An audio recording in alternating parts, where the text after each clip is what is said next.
I had a few questions about how I mark my charts up, so let's get into it. I'm going to go over US 30 for today. Today is May 8th, so I'm going to show you guys how I would have marked my charts up and what trade I would have took and why. So let's get into the chart. So the first thing I do when I jump on the charts, I zoom out. This is a 5-minute chart on US 30. So we're looking for market structure. Which way is the market heading? It is clearly in an uptrend. Higher high, higher low, higher high, higher low, higher high, higher low. Simple, right? Okay, so, and also an extra confirmation to see what trend we're in, VWAP.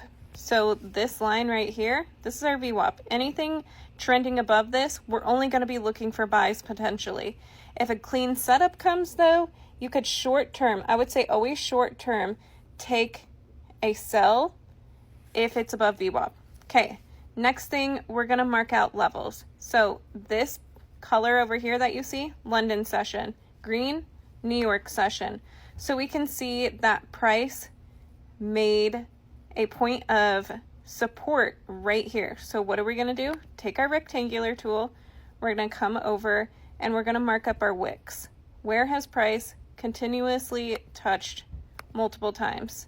So come here, and then you can see that it's broken above, come below. Okay, so we see that, but this is still really price or choppy price action. So we're not gonna wanna trade the 630 candle. So what else can we see? So say we jumped on the charts, 630, we'll see all this pricey chop. And so it's, what's this candle? 645. So we see that price has come up here multiple times. So we're patient, we're waiting. So we see that wicks have touched at say it's 645. We've seen that price has come right here and touched. Oops, sorry guys. So it's come right here and touched. We've seen it's touched right here twice. We've seen it's rejected out of here twice. Okay, so we're just gonna sit on our hands and wait. We still don't see anything. We see price come all the way down here. Okay, it's got a nice rejection out of here. We still do not have any point to take a trade yet. So we're just marking our wicks. So say now we're looking at the charts, it's 7:15 by this point.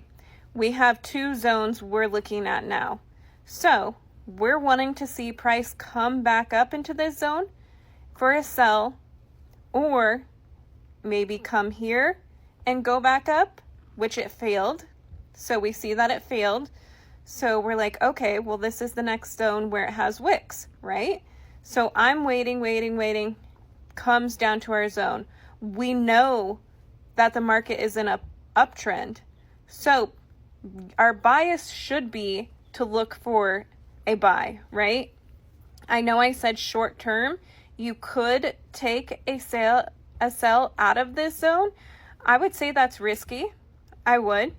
But to take a buy would be more in our favor just because we are in an uptrend. So we see a nice rejection out of here. Again, nice rejection. So at this point, I would be getting in a buy position. I would hold for this zone. I would see what it would do at this zone. You can see that, yes, it did break through that zone, but it has rejection there. Would I have gotten out? Probably I would have gotten out. So let's see how many points that is. So say we saw this rejection and then our next candle is a huge momentum candle. Oh, we don't want that. Sorry guys. So let me delete that. I need the measuring tool. So say we got in above the body of this red candle and we take it up just to this zone. That's almost a 60-point move. That is more than enough. Typically, my goal is about 35 points. That's usually what I'm going for. And then you could get to the point where you leave runners. So if we would have, say we left a runner, right? I know this video is getting a little long, so if you guys are staying and bearing with me, thank you guys. Make sure you like and hit the follow button. Okay, so sorry, I measured from the wrong spot. So realistically, if we were to get into this trade, we would wait see it go above this body of this red candle right here next to it. So we got in. We go to the next zone. We have our almost whatever 60-point move. We leave a runner. We go to our next zone. That's a 123-point move. And then we see that price flies through that zone. We're still holding that runner. We're trailing a tight stop loss, but where's price going to go next? You always need to have a sense of where you think price is heading. If you don't have any idea on the chart where you think price is potentially going to go, then you have no idea what you're doing in the markets, and you're probably going to lose money. So if you see right here, during London session, this was our high. I always look at London session highs and lows. I would keep my runner to London session highs. That's what I would do, because this is a risk game. If you are risking something you don't really know where it's going, then you could potentially lose all that money. The market could reverse on you and you could lose all of that.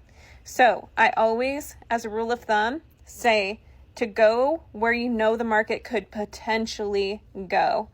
So this is how I mark my charts. If you guys have more specific questions, let me know in the comments. I'm trying to help whoever I can, because I know this has been a long road for me to get to this point, to be able to read a chart like this and just simply trade off support and resistance, which I was overcomplicating it before. So if you guys have questions, let me know in the comments.